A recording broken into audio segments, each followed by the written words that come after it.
everyone, it is time for a new recommendation video, and today I'm going to be recommending some of my absolute favorite YA standalone fantasy. I know how overwhelming series can get, but in the past 2 years there have been quite a lot of standalone fantasy books that have come out that are absolutely wonderful, so we're going to get into some of my absolute favorites today, so let's just jump straight into it. The first book that I have here is The Forbidden Wish by Jessica Curry. This is one of the most underrated books that I absolutely adore and I want more people to read it. It is kind of like an Aladdin retelling, but the main female character in this book is a jinn, and then Aladdin is still Aladdin, and the two of them fall in love. It's a forbidden romance.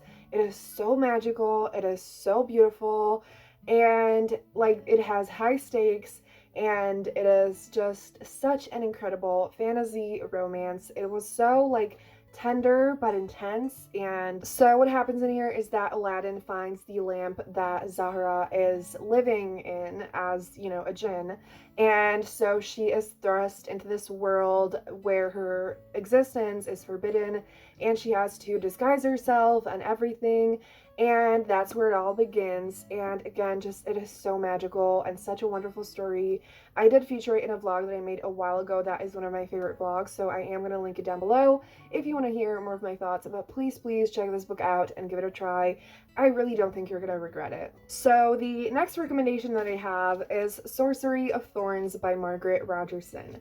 So before I get into describing this book, I do know that there are very mixed opinions when it comes to the two books that Margaret has written that are both fantasy standalones, and that is this one and her first book, I think, which is An Enchantment of Ravens. So I'm not officially recommending that one because personally Sorcery of Thorns is my favorite.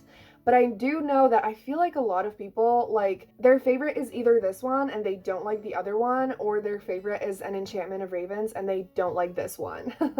So I personally really liked both of them, but Sorcery of Thorns was my absolute favorite.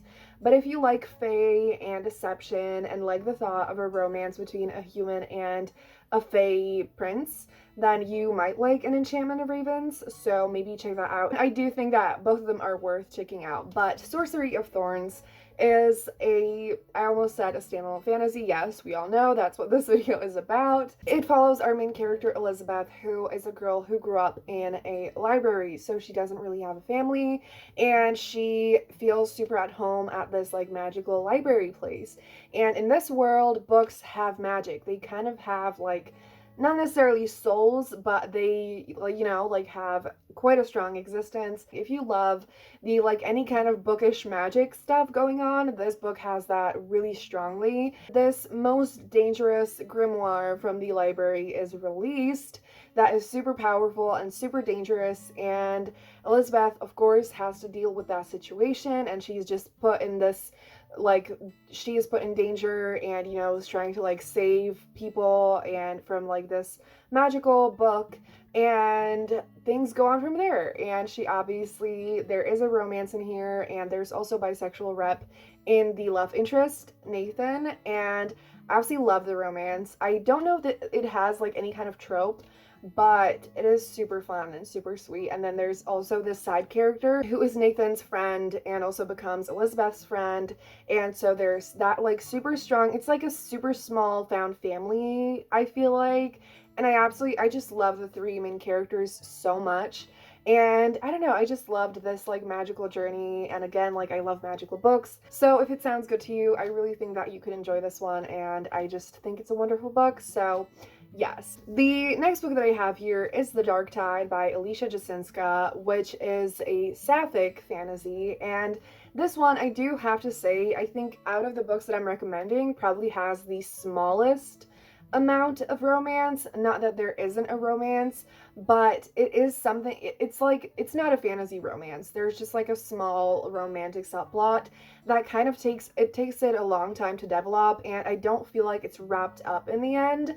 So just a warning, if you're looking for romance, it's not the most strong aspect of this book, but I do love what we do get. It is basically sapphic enemies to lovers. And the plot of this book is that there is this witch at this island where every single year there has to be one person sacrificed by this witch, and our main character, Lena, is convinced that her brother is going to be the one chosen to be sacrificed this year, and so she asks for help of this guy who she has had a crush on for a long time, and then he is the one who ends up being chosen as the next sacrifice, and Lena kind of offers herself up as like to replace him. There may or may not be a romance between the witch and Lena. And yeah, it is a really cool magical book. I've never really read anything like it.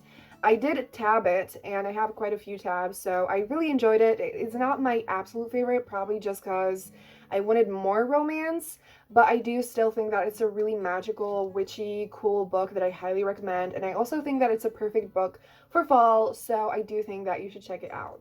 And the last book that I have physically is The Shadows Between Us by Trisha Levenseller. So I do feel like I need to give a disclaimer here that a lot of people don't like this book, and I do think that a large part of it is that the way that it was marketed is really wrong, and I feel like it just gives off a really wrong vibe for what this book actually is. So I'm going to try to describe it in the most accurate way that I can, but yeah, I adore this book personally, but a lot of people I know despise it, so I just wanted to put it out there. But I do think it's a wonderful book. So basically, our main character, Alessandra, she has this plan to seduce this Shadow King so that she can marry him, become the queen, and then kill him and be the queen and, you know, rule the world and everything.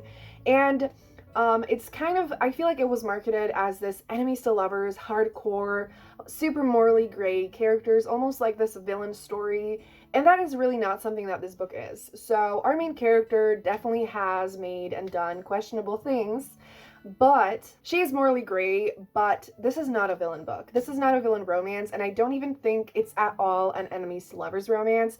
So she is invited to this palace, and she obviously wants to flirt with the king, and, you know, like, yeah, things happen between them. And obviously our king has plans of his own, and he's super smart, but the two of them kind of almost develop this friendship. And honestly, I kind of felt like it was almost more like strangers to friends to lovers than enemies to lovers. So do not expect this to be a hardcore villainous book. I really need to make that clear, and that is, I think, where, partially at least, this book went wrong. Because this, like, the two main characters, honestly, like, the romance between them, actually, to me, felt really soft and just definitely more like friends to lovers vibe. It was just like way more tame than people expected, and I think that like that is the reason why I enjoyed it, because like while I love a good enemies to lovers book, I also do love softer romances, and I do like when characters are cinnamon rolls, which honestly the two main characters deep down felt like total cinnamon rolls to me, who just wanted to find love and not be lonely. So I hope that that describes the book better, and that if that sounds like something you would enjoy, that you're going to enjoy this, because I did really love this book. The next book that I need to recommend is Sweet and Bitter Magic by Adrienne Tooley. I recently absolutely fell in love with this book, and this one is Sapphic Witches. It is about Tamsin and Ren, and Tamsin is this witch who was basically cursed to never really feel love again, because she has super strong powers, and she just kind of broke the rules, and because of that she was cursed, and so she has this like really grumpy vibe. And then Ren is another witch who has super strong powers, and the two of them basically end up working together. One thing that I do want to say, while it kind of has like rivals to lovers vibes, also it is not really an enemies to lovers book. It's just more that like Tamsin, because of the curse, she is kind of like grumpy and has that like annoyed vibe, and so it's more of that she's like kind of more annoyed with Ren at first, and they like bicker around and everything, than any kind of like enemies stuff going on. But I absolutely loved the romance between them. It was just so soft and beautiful, and I loved the like emotional journey they went on, and the character development. And I can't really go too deep into that because it'd be a spoiler, but I highly recommend this book. I do wish there was a little bit more romance content, but what we do get is beautiful and it's so magical. And if you want any kind of like witchy content, then I do recommend it. And it's just also such a quick read. I feel like that's the case for all these books. I feel like all of them are like 400 pages tops. It's just kind of between 300 and 400, which I feel like is just such a sweet spot in fantasy books. So the next book that I want to recommend is another sapphic fantasy, and that is A Curse of Roses by Diana Pinkicha. So this one is a retelling of a Portuguese legend. It's called The Miracle of Roses, and it follows our main character, who is a princess who turns food into flowers. And she is a princess of a starving land, and she, can't really eat because of her power, and it's just, yeah, and she also is kind of forced to hide that power. And then the only person who can help her is, of course, our love interest, who is an enchanted Mora, and she's the only person who can help her change the curse or just learn to control it and everything so that she can actually turn flowers into food. And so the two of them start working together, and it's a slow burn sapphic romance. And the romance is just so sweet and tender and beautiful. And it was just such a magical book. Again, like, I just absolutely loved it, and it was so quick to read. And I love books with like princesses and royals, and it's one that not a lot of people have read at all. And I just absolutely love this book, and I really want more people to pick it up, so do give this one a shot. And the last book that I want to recommend that I recently fell in love with completely, I also featured this one in a vlog, so again, if you want to hear more of my thoughts, I'm going to link it down below. This one is In the Ravenous Dark by A.M. Strickland. And oh my gosh, I loved this one. So this book follows Rowan, and she is a pansexual mage, and her father always told her to never reveal her magic, because anyone who has magical powers in this kingdom is basically super like controlled by them, and they have to like work for the king and everything. And so at the beginning of this book, she of course accidentally reveals her magic, and she's assigned this undead guard who she may or may not develop feelings for, as well as this princess in here. But let's just say it is not exactly a love triangle.